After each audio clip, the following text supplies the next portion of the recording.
నమస్కారం. దూరదర్శన్ వార్తలకు స్వాగతం. నేను త్రిమూర్తులు. ముందుగా ముఖ్యాంశాలు. మాల్దీవులు చేరుకున్న నరేంద్ర మోదీ. మాలే ఎయిర్పోర్టులో మోదీకి ఘన స్వాగతం. రేపు మాల్దీవుల స్వాతంత్ర దినోత్సవ వేడుకలలో పాల్గొననున్న ప్రధాని. పార్లమెంటు వర్షాకాల సమావేశాల్లో కొనసాగుతున్న ప్రతిష్టంభన. బీహార్లో ఓటర్ల సర్వేపై ఉభయ సభల్లో విపక్షాల ఆందోళన. మధ్యాహ్నం 2 గంటల వరకు లోక్సభ, సోమవారం వరకు రాజ్యసభ వాయిదా. రాజ్యసభ సభ్యుడిగా ప్రముఖ నటుడు కమల్ హాసన్ ప్రమాణం.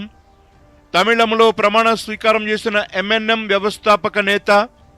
తన రాజకీయ జీవితంలో ఇదొక మైలురాయిగా అభివర్ణించిన కమల్. నేటి రాష్ట్ర మంత్రిమండలి సమావేశం వాయిదా. ఈ నెల 28న కేబినెట్ నిర్వహించాలని నిర్ణయం.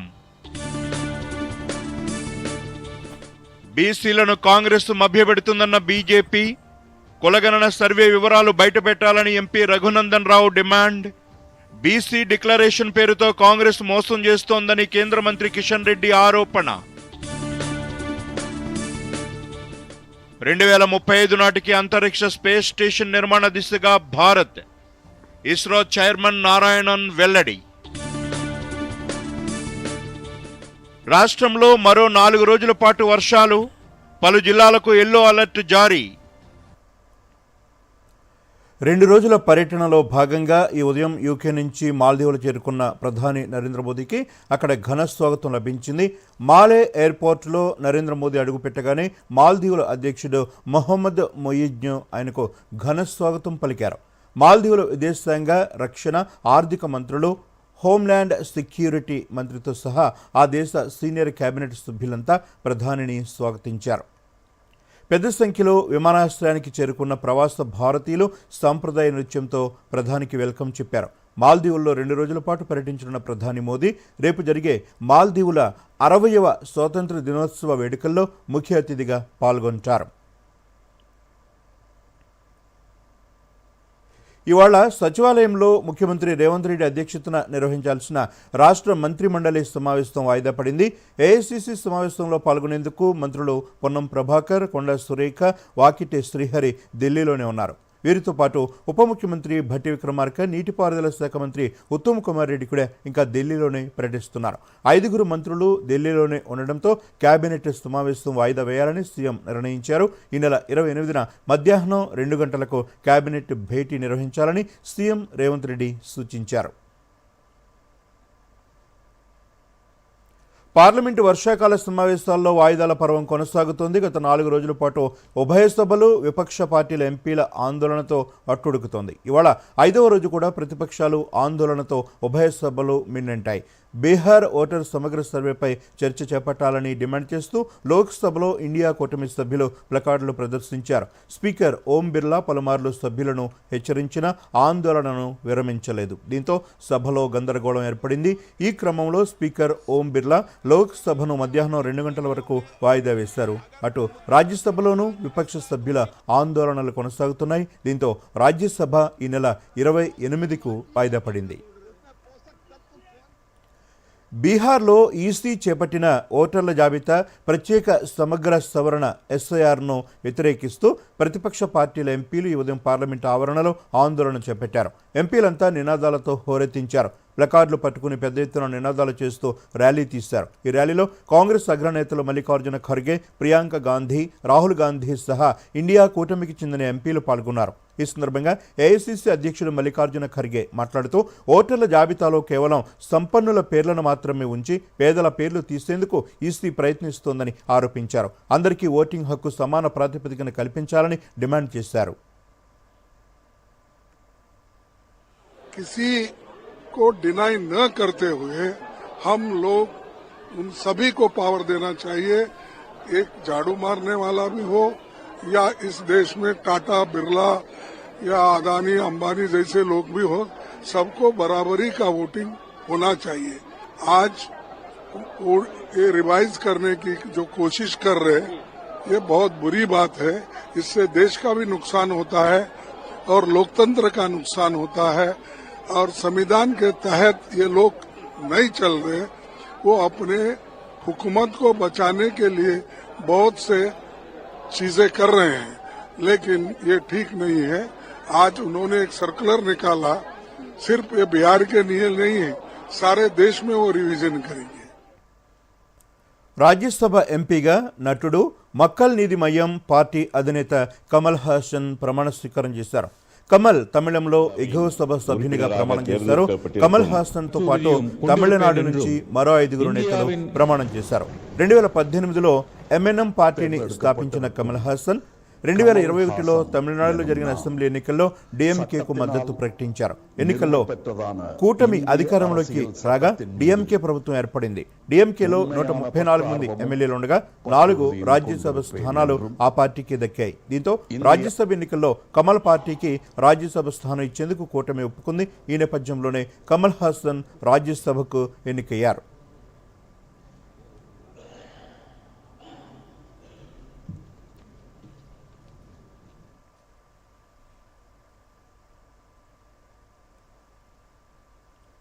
నూతన ఉపరాష్ట్రపతి ఎన్నికకు కసరత్తును కేంద్ర ఎన్నికల సంఘం ముమ్మరం చేసింది.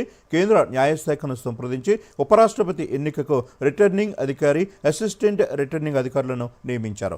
రిటర్నింగ్ అధికారిగా Rajya Sabha secretary general PC Modi, రాజ్యసభలో joint secretary Garima Jain, director Vijay కుమార్లను అసిస్టెంట్ రిటర్నింగ్ అధికారులుగా నియమిస్తూ కేంద్ర ఎన్నికల సంఘం ఉత్తర్వులు జారీ చేసింది.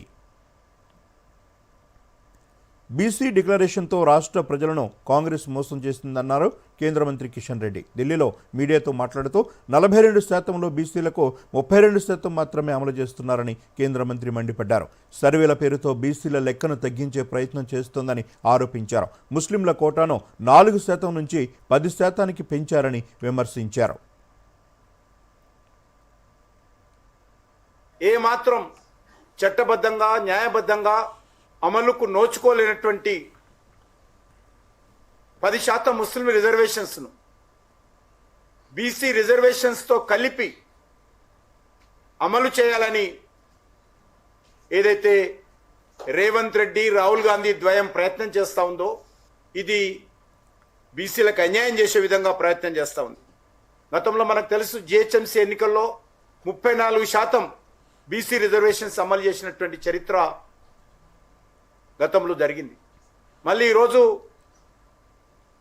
ఏదైతే మీరు 42% చెప్తా ఉన్నారో, మరి ఈ యొక్క 42% రాజకీయ రిజర్వేషన్స్లో బీసీ రిజర్వేషన్ తగ్గిందా పెరిగిందా రేవంత్ రెడ్డి చెప్పాలి. రిజర్వేషన్ల పేరుతో కాంగ్రెస్ ప్రభుత్వం బీసీలను మభ్యపెట్టే ప్రయత్నం చేస్తోందని ఎంపీ రఘునందన్ రావు ఆరోపించారు. కులగణనను శాస్త్రీయంగా నిర్వహించామంటున్న ప్రభుత్వం అసలు కులగణనలో ఎవరు ఎంతమంది ఉన్నారో పక్కా లెక్కలు బయటపెట్టాలని డిమాండ్ చేశారు. తెలంగాణలో 10% లేని అగ్రకులాలకు 7 మంత్రి పదవులు ఉన్నాయని, మరి 56% ఉన్న బీసీలకు 3 మంత్రి పదవులు మాత్రమే ఎందుకు ఇచ్చారని ప్రశ్నించారు. బీసీలకు లెక్కగట్టి మంత్రి పదవులు ఇవ్వాలని డిమాండ్ చేశారు. 55 సంవత్సరాలు కాంగ్రెస్ ఈ దేశాన్ని పాలించింది. ఒక్క బీసీని ప్రధానమంత్రిని చేయలేదు. తాత, తండ్రి, మనవడు మీరు తప్ప, మీ ఇంట్లో తప్ప ఎవరిని 5 ఏళ్ళు మీరు ప్రధానమంత్రిని చేయనిటువంటి పార్టీ కాంగ్రెస్ పార్టీ. ఇలా బీసీల పేరిట మళ్ళొకసారి మోసానికి తెరలేపుతుంది. రాహుల్ గాంధీ గారు, మీరు పార్లమెంట్లో మాట్లాడింది నిజమే అయితే, మీకు భారత రాజ్యాంగం మీద విశ్వాసం ఉంది నిజమే అయితే, ఎవరు ఎంత ఉంటే వాళ్ళకి అంత ఇయ్యాలంటే ఏ అగ్రకులానికి చెందిన రఘునందన్ రావు డిమాండ్ చేస్తుండు. తెలంగాణలో ఇలా బీసీని ముఖ్యమంత్రిని చేయి, పిసిసి అధ్యక్షుని ముఖ్యమంత్రిని చేయి, రేవంత్ రెడ్డిని పిసిసి అధ్యక్షుని చేయి. 10% ఉన్నోనికి 7 మంత్రి పదవులు ఎందుకు, 56% ఉన్నోళ్ళకి 3 మంత్రి పదవులు ఎందుకో తెలంగాణ బీసీ బిడ్డలు ఆలోచించాలి. మీకు రేపు సర్పంచ్లు ఇస్తాడట, ఎంపీటీసీలు ఇస్తాడంట, జడ్పీటీసీలు ఇస్తాడట. గెలిచిన ఎమ్మెల్యేలలో 10 మంది మంత్రి పదవులు ఈ రేవంత్ రెడ్డి. ఉపన్యాసం నీకంటే గట్టిగా చెప్పేటోళ్ళు తెలంగాణలో చాలా మంది ఉన్నారు. ఉపన్యాసం కాదు, నిజంగా మీది మాటల ప్రభుత్వమే అయితే ముందు 10 మంది బీసీలను మంత్రుల్ని చేయి, బీసీ ముఖ్యమంత్రిని చేయి తెలంగాణకి. నీ లీడర్ ఆఫ్ అపోజిషన్ యొక్క బీసీని చేసిన తర్వాత కాంగ్రెస్ పార్టీ బీసీల గురించి మాట్లాడితే బాగుంటుంది అనేది నేను రేవంత్ రెడ్డి గారికి, రాహుల్ గాంధీ గారికి. మహబూబాబాద్ జిల్లాలో అభివృద్ధి, సామాజిక కార్యక్రమాలు జోరుగా సాగుతున్నాయి. పర్యావరణ సంరక్షణ, వ్యవసాయ అభివృద్ధి, సామాజిక సేవలు, సాధికారిత కార్యక్రమాలతో జిల్లా పరుగులు పెడుతోంది. జిల్లాలో ఇటీవల జరిగిన అభివృద్ధి కార్యక్రమాలు, సామాజిక చైతన్య కార్యక్రమాల గురించి డిస్ట్రిక్ట్ రౌండప్లో చూద్దాం.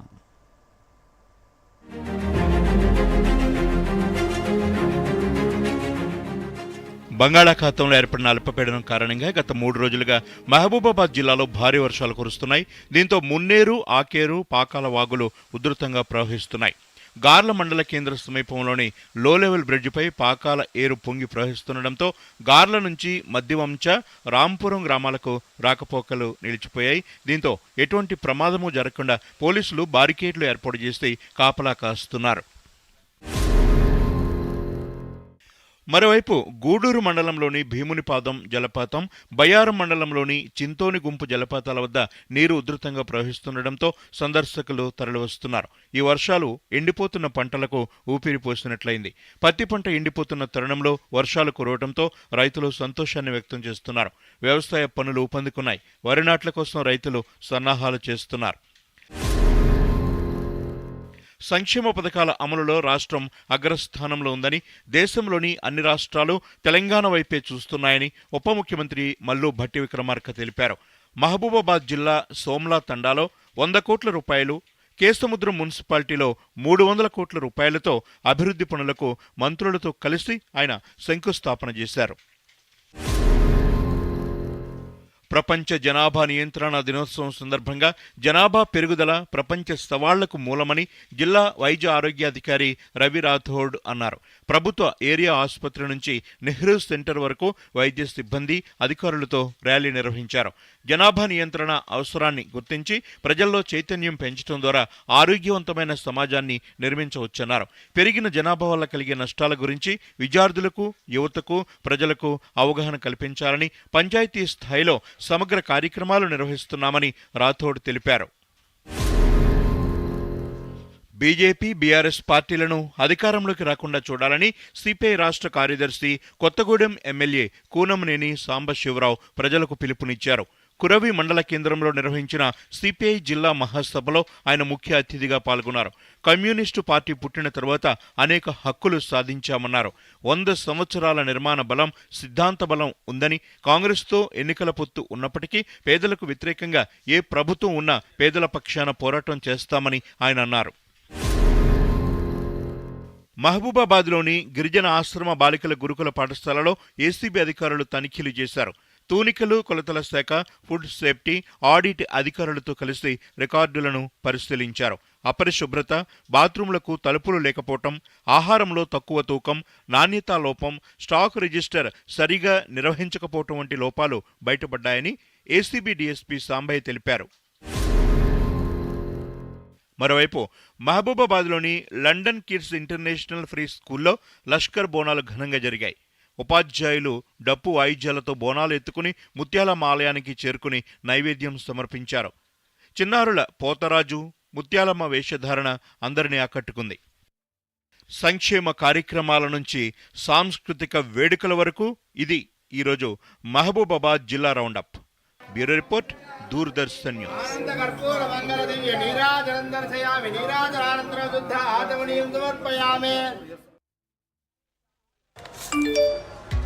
తక్కువ కాలంలో ఎక్కువ లాభాలు జస్ట్ ఒక్క క్లిక్ లోనైనా వా! చిక్కుకున్నాడు. తెలియని లింక్స్ ని క్లిక్ చేయకండి. ఆర్బీఐ అంటోంది, తెలివిగా ఆలోచించండి, అప్రమత్తంగా ఉండండి. సార్, బెర్రీ పులావ్ ట్రై చేయండి, బాగుంటుంది. ఎలా ఉంది? అరే, అతన్ని తీక్షణంగా ఏం చూస్తావు? టిప్స్ ఇగ్నోర్ చేయాలి, ఇంకా బుర్రను ఉపయోగించి ఆర్డర్ ఇవ్వాలి.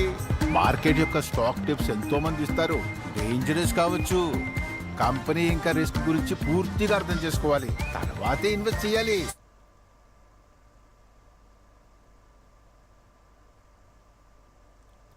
రైట్, వార్తలకు తిరిగి స్వాగతం. 2035 నాటికి సొంత అంతరిక్ష కేంద్రాన్ని నిర్మించాలని ఇస్రో లక్ష్యంగా పెట్టుకుందని సంస్థ చైర్మన్ డాక్టర్ నారాయణన్ అన్నారు. ఇందుకోసం 40 అంతస్తుల ఎత్తుకు సమానమైన ఎత్తు ఉండే భారీ రాకెట్ను నిర్మిస్తున్నట్లు వెల్లడించారు. అంతరిక్ష రంగంలో నారాయణన్ చేస్తున్న కృషికి గాను హైదరాబాద్లోని GP Birla archaeological astronomical scientific institute ఆయనకు బిర్లా మెమోరియల్ అవార్డు ప్రదానం చేసింది. GP Birla institute chairperson Nirmala Birla ఈ అవార్డును నారాయణన్కు అందజేశారు.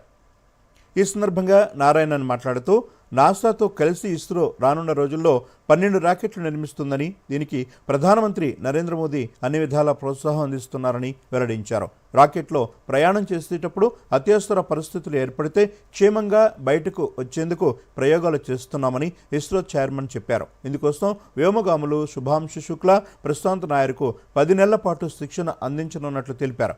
మానవ సహిత గగన్యాన్ మిషన్ 2027 సంవత్సరం తొలి త్రైమాసికంలో చేపడతామని నారాయణన్ పేర్కొన్నారు.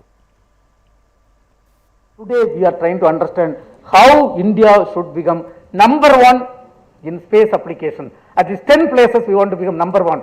With that we are working towards the vision document. Of course we have already put targets. I don't want to reveal those things in open forum till we succeed. This year we are going to have 12 launch vehicle missions.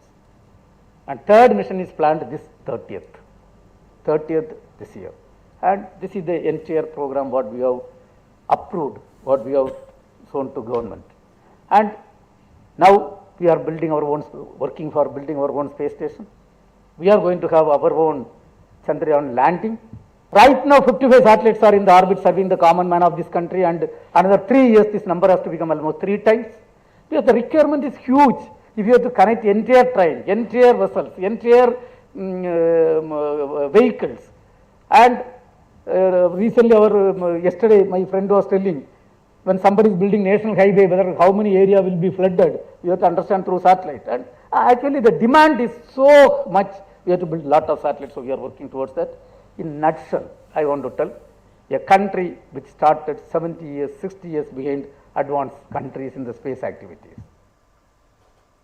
ఆదాయానికి మించి ఆస్తులు కేసులో అరెస్టైన HMDA మాజీ planning director Shiva Balakrishna ఇళ్లు, బినామీ సంస్థలు, ఆ సంస్థల డైరెక్టర్ల ఇళ్లపై ఈడీ అధికారులు ఆకస్మిక దాడులు చేపట్టారు. ఏసీబీ ఎఫ్ఐఆర్ ఆధారంగా సోదాలు చేసిన ఈడీ అధికారులు శివబాలకృష్ణ ఆస్తులకు సంబంధించిన పలు కీలక రికార్డులు, డిజిటల్ ఎవిడెన్స్లు, ప్రాపర్టీకి సంబంధించిన డాక్యుమెంట్లను స్వాధీనం చేసుకున్నట్లుగా తెలుస్తోంది. గతంలో హెచ్ఎండిఏ ప్లానింగ్ డైరెక్టర్గా పనిచేసిన శివబాలకృష్ణ హైదరాబాద్ మెట్రో రైల్లో ప్లానింగ్ ఆఫీసర్గా, రియల్ ఎస్టేట్ రెగ్యులేటరీ అథారిటీలో అదనపు కార్యదర్శిగాను విధులు నిర్వర్తించారు. మహబూబ్ నగర్ జిల్లా కేంద్రంలో తిరుమల దేవునిగుట్ట, వీరన్నపేట అటవీ ప్రాంతాల్లో చిరుత సంచారం ఉండడంతో ప్రజలు అప్రమత్తంగా ఉండాలని జిల్లా అటవీ శాఖ అధికారి సత్యనారాయణ సూచించారు. చిరుతను గుర్తించేందుకు విస్తృత గాలింపు చేపడుతున్నట్లు తెలిపారు. చిరుతను బంధించేందుకు బోను ఏర్పాటు చేయడంతో పాటు దాని కదలికలను పరిశీలించేందుకు అడవిలో సీసీ కెమెరాలను అమర్చినట్లు తెలిపారు. పశువులు, మేకలను మేతకు అడవిలోకి తీసుకువెళ్లొద్దని సూచించారు. విస్తృత అటవీ ప్రాంతం కావడంతో చిరుతలు ఎక్కువ రోజులు ఉండే అవకాశం ఉందని, వాటికి ఎవరూ హాని చేయొద్దని కోరారు. డ్రోన్ ద్వారా చిరుతను చిత్రీకరించిన వీడియోను పరిశీలించారు. ఇది చిరుత కదలికలను గుర్తించడంలో అటవీ శాఖకు సహాయపడుతుందని తెలిపారు. ఈ వీరన్నపేట ప్రదేశంలో చిరుత తిరుగుతుందనేటువంటిది ఒక సమాచారం ఉంది. అదేవిధంగా దాన్ని ఒకవేళ ట్రాప్ కింద కూడా చేయడానికి మనం ప్రయత్నం చేసాం, బోన్ ఏర్పాటు చేసాం. అక్కడ మీరు ఇప్పుడు చూసారు. అట్లనే 2-3 దిక్కుల కెమెరాలు కూడా ఏర్పాటు చేసాం. సో ఇప్పుడు ఆ పైన అదంతా కూడా మనం ఈరోజు ఉదయం 8 గంటల నుంచి కోంబింగ్ చేసాం. ప్రజలందరూ కూడా కొద్దిగా సేఫ్టీ ప్రికాషన్స్ తీసుకొని వెళ్ళడము, నైట్ పూట వెళ్ళకపోవడము, ఫారెస్ట్లో ఏం అవసరం ఉండదు కదా. జనరల్గా కట్టెలకు వాటికి వెళ్తూ ఉంటారు, కానీ ఆ కట్టెలు కూడా ఇప్పుడు మనకు స్టవ్లు వచ్చినాయి, ఇవన్నీ గ్యాస్ సిలిండర్స్ అంతా కూడా గవర్నమెంట్ సబ్సిడీలో కూడా ఇస్తున్నారు కాబట్టి అందరూ అదే వాడుకోవాలి. పెద్దగా మేకల వాళ్ళకు కూడా ఈ సందర్భంగా మనం చెప్తున్నాం, అంటే వెళ్ళకుండా ఉండడమే మంచిది. Work from home, high salary, just ఒక్క క్లిక్ లో. అరే వా, చిక్కుకుంది. తెలియని లింక్స్ ని క్లిక్ చేయకండి. ఆర్బీఐ అంటోంది, తెలివిగా ఆలోచించండి, అప్రమత్తంగా ఉండండి. Welcome back. ఆదివాసీల మాతృభాష అయిన కోయ భాషలో తొలి వివాహ ఆహ్వాన పత్రిక ఆవిష్కృతమైంది. ఇప్పటి వరకు తెలుగులో శుభలేఖలు ముద్రించిన ఆదివాసీలు ఇక తమ వాడుక భాష అక్షర రూపం దాల్చడంతో నూతన సరళికి శ్రీకారం చుట్టారు. భద్రాచలం ఐటీడీఏ ఈ దిశగా చేసిన ప్రయత్నం సఫలీకృతమై ఆదివాసీ సంస్కృతికి కొత్త వరవడిని తీసుకొచ్చింది. వివరాలు చూద్దాం. భద్రాద్రి కొత్తగూడెం జిల్లా పాల్వంచ గ్రామానికి చెందిన కన్నరాజు, భద్రాచలం జగదీష్ కాలనీకి చెందిన పూణే లక్ష్మి శరణ్యల వివాహం ఆగస్టు 3న జరగనుంది. ఈ సందర్భంగా వారి వివాహ ఆహ్వాన పత్రికను పూర్తిగా కోయ భాషలో ముద్రించారు. పందీర్ ముహూర్తం, పెళ్లి ముహూర్తం, సొంతనార్, కబోర్, కరంగానూర్, ఇయాల్ వంటి కోయ భాషా పదాలతో ఈ పత్రికను రూపొందించారు. భద్రాచలం ఐటీడీఏ ప్రాజెక్టు అధికారి రాహుల్ స్ఫూర్తితో ఈ పత్రిక పైభాగంలో కోయ భాషలో శుభలేఖ అని ముద్రించారు. కోయ భాషా దినోత్సవం రోజున ఐటీడీఏ కార్యాలయంలో రాహుల్ ఈ పత్రికను ఆవిష్కరించారు. ఈ సందర్భంగా దూరదర్శన్ యాదగిరితో ఐటీడీఏ ప్రాజెక్టు అధికారి రాహుల్ మాట్లాడుతూ కోయ భాషలో పెళ్లి పత్రిక చూడటం ఆనందంగా ఉందని తెలిపారు. ఆదివాసీ భాషను అందుబాటులోకి తెచ్చేందుకు ఐటీడీఏ కృషి చేస్తోందన్నారు. ఆదివాసీ సంస్కృతి సంప్రదాయాలను భవిష్యత్ తరాలకు అందించేందుకు భద్రాచలంలో ట్రైబల్ మ్యూజియం ఏర్పాటు చేసినట్లు చెప్పారు. స్వాతంత్ర దినోత్సవం, గణతంత్ర దినోత్సవం, తెలంగాణ ఆవిర్భావ దినోత్సవాల సందర్భంగా ఆహ్వాన పత్రికలు, ప్రశంసా పత్రాలను కోయ భాషలో ముద్రిస్తున్నట్లు వెల్లడించారు. కోయ భాష దినోత్సవం నిర్వహించడము, ఆదివాసీ దినోత్సవంలో కోయ భాషలో మాట్లాడడము, అఫీషియల్ కమ్యూనికేషన్ అంటే ఆగస్ట్ 15 జనవరి 26కి కానీ ఆదివాసీ దినోత్సవంకి అఫీషియల్ ఇన్విటేషన్స్ అన్ని కోయ భాషలో ప్రింట్ చేయడము, సర్టిఫికేట్ ఆఫ్ అప్రిషియేషన్స్ కూడా కోయ భాషలో ఇవ్వడం. సో రీసెంట్గా ఒక జంట వాళ్ళ పెళ్లి పత్రికను తీసుకొని వచ్చి నాతో కలిశారు. సో నేను జనరల్గా అనుకున్నాను, బట్ ఫస్ట్ టైం ఎవరు కోయ భాషలో వాళ్ళు వాళ్ళ సాంప్రదాయాలను, వాళ్ళ పద్ధతులను, ఆచారాలను అన్నిటినీ ఆ పత్రికలో పొందుపరుస్తూ భాష కూడా కోయ భాషలో రాయడం చాలా అభినందనీయం. వరుడు కన్నరాజు మాట్లాడుతూ చిన్నతనం నుంచి తమ సంస్కృతి, భాషపై అభిమానం పెరిగిందని చెప్పారు. ఐటీడీఏ ప్రాజెక్టు అధికారి రాహుల్ స్ఫూర్తితో తమ వివాహ శుభలేఖను కోయ భాషలో ముద్రించినట్లు తెలిపారు. వధువు శరణ్య మాట్లాడుతూ తాను టీచర్గా పనిచేస్తున్నానని, తమ భాషలో శుభలేఖ ముద్రించటం ఊహించని ప్రాచుర్యాన్ని తెచ్చిందని చెప్పారు. ఇది తమకెంతో సంతోషకరమని వెల్లడించారు.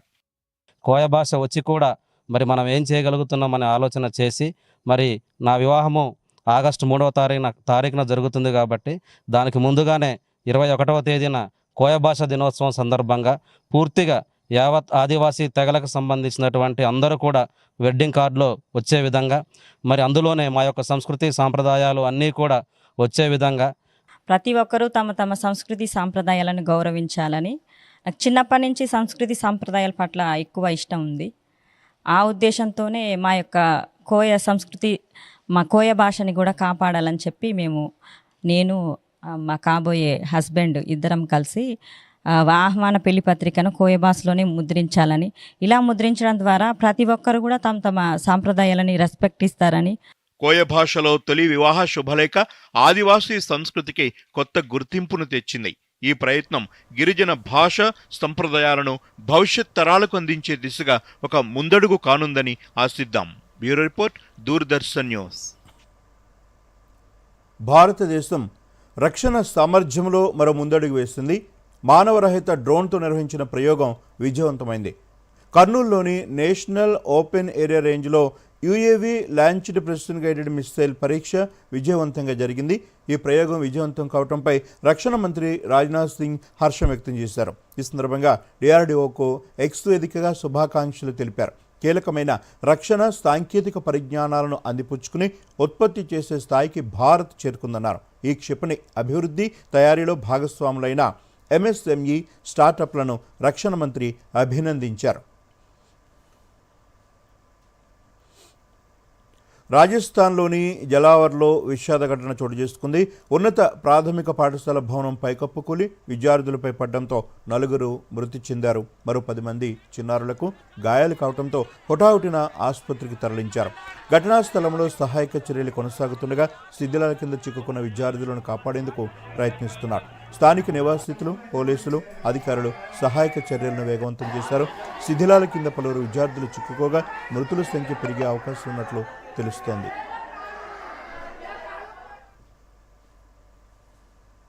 మణిపూర్లో రాష్ట్రపతి పాలనను కేంద్రం పొడిగించింది. మణిపూర్లో సీఎం బీరేన్ సింగ్ రాజీనామాతో ఈ ఏడాది ఫిబ్రవరి 13న కేంద్రం రాష్ట్రపతి పాలన విధించింది. తాజాగా దీనిని పొడిగిస్తూ పార్లమెంట్లో కేంద్రం తీర్మానం చేసింది. ఈ మేరకు 6 నెలల పొడిగింపుకు కేంద్ర హోంమంత్రి అమిత్ షా తీర్మానం ప్రవేశపెట్టగా ఆమోదం తెలిపింది. దీంతో ఫిబ్రవరి 2026 వరకు రాష్ట్రపతి పాలన కొనసాగనుంది. ప్రధానమంత్రి నరేంద్ర మోదీ మరో ఘనత సాధించారు. అత్యధిక కాలంగా ప్రధాని పదవిలో కొనసాగిన వ్యక్తిగా మాజీ ప్రధాని ఇందిరాగాంధీ రికార్డును అధిగమించారు. తద్వారా దేశంలో ప్రధానిగా సుదీర్ఘకాలం కొనసాగిన రెండో వ్యక్తిగా మోదీ నిలిచారు. ప్రధానిగా నరేంద్ర మోదీ 2014 మే 26న తొలిసారి ప్రమాణ స్వీకారం చేశారు. ఆ తర్వాత 2019, 2024 ఎన్నికల్లోనూ కేంద్రంలో బీజేపీ అధికారం చేపట్టడంతో ప్రధానిగా మోదీ పదవిని చేపట్టారు. ఈ క్రమంలో నేటి వరకు నరేంద్ర మోదీ ప్రధానిగా 4078 రోజులు పూర్తి చేసుకున్నారు. ఇక దివంగత ఇందిరాగాంధీ 1966 జనవరి 24 నుంచి 1977 మార్చి 24 వరకు మొత్తం 4077 రోజులు ప్రధానిగా కొనసాగారు. మరోవైపు భారతదేశంలో జవహర్ లాల్ నెహ్రూ సుదీర్ఘకాలం ప్రధాని పదవిలో కొనసాగారు. ఆయన 6130 రోజులు ప్రధానమంత్రిగా ఉన్నారు. రాష్ట్రంలో 2 రోజుల పాటు భారీ వర్షాలు కురుస్తాయని హైదరాబాద్ వాతావరణ కేంద్రం ప్రకటించింది. నేడు రేపు పలు జిల్లాల్లో భారీ వర్షాలు కురుస్తాయని, మిగిలిన చోట్ల మోస్తరు వర్షాలు కురిసే అవకాశాలున్నాయని వాతావరణ శాఖ అంచనా వేసింది. ఉత్తర బంగాళాఖాతంలో అల్పపీడనం ఏర్పడడంతో ఆ ప్రభావంతో గంటకు 30 నుంచి 40 కిలోమీటర్ల వేగంతో ఈదురుగాలులతో కూడిన వర్షాలు పడనున్నట్లు హెచ్చరించింది. అరేబియా సముద్రం నుంచి దక్షిణ ఛత్తీస్గఢ్ మీదుగా ఒక ద్రోణి కొనసాగుతోందని పేర్కొంది. ఈ మేరకు పలు జిల్లాలకు ఎల్లో అలర్ట్ జారీ చేసింది. ఒడిశా, పశ్చిమ బెంగాల్, ఛత్తీస్గఢ్, మహారాష్ట్రలోని కొన్ని ప్రాంతాల్లో నేడు భారీ నుంచి అతి భారీ వర్షాలు కురవనున్నట్లు భారత వాతావరణ శాఖ పేర్కొంది. ఈ మేరకు ఆ ప్రాంతాలకు రెడ్ అలర్ట్ జారీ చేసింది. మధ్యప్రదేశ్, విదర్భ, ఛత్తీస్గఢ్, ఒడిశా, గంగా, పశ్చిమ బెంగాల్, జార్ఖండ్లలో ఈ నెల 28 వరకు భారీ నుంచి అతి భారీ వర్షాలు పడతాయని ఐఎండీ అంచనా వేసింది. హిమాచల్ ప్రదేశ్, ఉత్తరాఖండ్, తూర్పు రాజస్థాన్, ఉత్తరప్రదేశ్, కొంకణ్, గోవాలో ఈ నెలాఖరు వరకు వర్షాలు పడతాయని వెల్లడించింది. ఇక కేరళ, కర్ణాటకలో రాబోయే 5 రోజులు భారీ నుంచి అతి భారీ వర్షాలు కురుస్తాయని తెలిపింది. ఢిల్లీలో ఈరోజు తేలికపాటి వర్షంతో పాటు ఉరుములు, మెరుపులు ఉంటాయని అంచనా వేసింది. జమ్మూ కాశ్మీర్లో పవిత్ర అమర్నాథ్ యాత్రకు భక్తులు పోటెత్తుతున్నారు. జూలై 3న ప్రారంభమైన ఈ యాత్రలో కేవలం 21 రోజుల్లోనే 3.52 లక్షలకు పైగా భక్తులు మంచులింగాన్ని దర్శించుకున్నారు. మరోవైపు అమర్నాథ్ యాత్రలో భాగంగా ఇవాళ జమ్మూలోని భగవతీనగర్ యాత్రి నివాసం నుండి 2896 మంది యాత్రికులతో కూడిన 2 కాన్వాయిలు బయలుదేరాయి. 790 యాత్రికులతో 42 వాహనాలు బాల్టాల్కు వెళ్తున్నాయి. 2106 మంది యాత్రికులతో కూడిన 75 వాహనాలు పహల్గామ్కు వెళుతున్నాయి. అక్కడి నుంచి అమర్నాథ్ యాత్రకు యాత్రికులు బయలుదేరి వెళతారు. ఇక మరోమారు ముఖ్యాంశాలతో వార్తలు ముగిద్దాం. నమస్కారం. మాల్దీవులు చేరుకున్న నరేంద్ర మోదీ, మాలే ఎయిర్పోర్టులో మోదీకి ఘన స్వాగతం. రేపు మాల్దీవుల స్వాతంత్ర దినోత్సవ వేడుకలలో పాల్గొననున్న ప్రధాని. పార్లమెంటు వర్షాకాల సమావేశాల్లో కొనసాగుతున్న ప్రతిష్టంభన. బీహార్లో ఓటర్ల సర్వేపై ఉభయ సభల్లో విపక్షాల ఆందోళన. మధ్యాహ్నం 2 గంటల వరకు లోక్సభ, సోమవారం వరకు రాజ్యసభ వాయిదా. రాజ్యసభ సభ్యుడిగా ప్రముఖ నటుడు కమల్ హాసన్ ప్రమాణం. తమిళంలో ప్రమాణ స్వీకారం చేసిన ఎంఎన్ఎం వ్యవస్థాపక నేత. తన రాజకీయ జీవితంలో ఇదొక మైలురాయిగా అభివర్ణించిన కమల్. నేటి రాష్ట్ర మంత్రిమండలి సమావేశం వాయిదా. ఈ నెల 28న కేబినెట్ నిర్వహించాలని నిర్ణయం. బీసీలను కాంగ్రెస్ మభ్యపెడుతుందన్న బీజేపీ. కులగణన సర్వే వివరాలు బయటపెట్టాలని MP Raghunandan Rao demand. BC declaration పేరుతో కాంగ్రెస్ మోసం చేస్తోందని కేంద్ర మంత్రి కిషన్ రెడ్డి ఆరోపణ. 2035 నాటికి అంతరిక్ష స్పేస్ స్టేషన్ నిర్మాణ దిశగా భారత్. ఇస్రో చైర్మన్ నారాయణన్ వెల్లడి. రాష్ట్రంలో మరో 4 రోజుల పాటు వర్షాలు. పలు జిల్లాలకు ఎల్లో అలర్ట్ జారీ. దూరదర్శన్ యాదగిరి వార్తలను ఇప్పుడు సోషల్ మీడియాలో కూడా చూడొచ్చు. యూట్యూబ్ అయితే డిడి న్యూస్ తెలంగాణ, ఎక్స్ వేదికగా అయితే DD news Telangana @DD Yadagiri news, Facebook అయితే డిడి న్యూస్ తెలంగాణలో చూసి సబ్స్క్రైబ్ చేసి లైక్ చేయండి, షేర్ చేయండి.